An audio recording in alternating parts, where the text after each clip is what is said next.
ആറ്റിപ്പായിക്കേണ്ട ജീവിയാ, അല്ലെങ്കിൽ തച്ചിട്ട് കൊല്ലേണ്ട ജീവിയാ, അല്ലെങ്കിൽ മുലപ്പാള് കുടിച്ചിട്ട് തീരുന്നതിന് മിന്നെ ആ കുഞ്ഞിട്ടപ്പാടന്നെ കൊണ്ടുപോയിട്ട് ബജാറിൽ അളക്കിയിട്ട് കൊല്ലേണ്ട ജീവിയൊന്നുമല്ല. ജാഗ്രത, നാളെ അല്ലാഹു നിങ്ങളെ വിടല.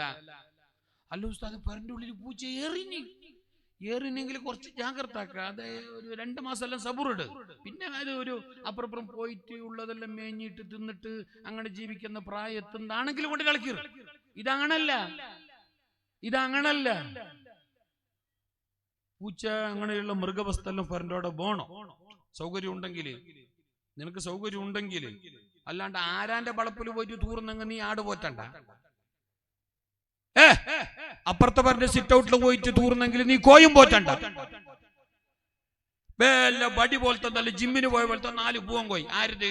സുലൈമാന്റെ. ആണ്ടുമ്പോളും പോയിട്ട് തൂർന്നേടാ അപ്പുറത്തെ മുഹമ്മദിന്റെ സിറ്റ് ഔട്ട്. അതിൽ നിനക്ക് ഗുണമില്ല, നിനക്ക് ഷാപ്പ് എന്നല്ലാണ്ട് വേറെ ഒരു ഗുണമില്ല. അപ്പൊ എന്താക്കണം ഉസ്താദ്? അതിന് നീ ഉസ്താദിന് നാടൻ കോയിലെ കറി വെച്ചിട്ട് കൊടുത്തിട്ട് പിന്നെന്താക്കുന്നു ഇപ്പൊ അതിനെ? ചില മനുഷ്യന്മാരുണ്ട് ആട് പോറ്റു, സുബ്ഹാനല്ലാഹ്, നേരെ കെട്ടിയിട്ടിടല. എപ്പോ നോക്കിയാലും ആരാന്റെ വളപ്പില്.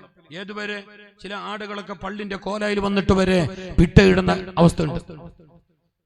പോന്ന വണ്ടിന്റെ അടിക്ക് വീഴുന്ന, പോന്ന മനുഷ്യന്മാരെ ബുദ്ധിമുട്ടാക്കുന്ന കാണുന്നില്ലേ?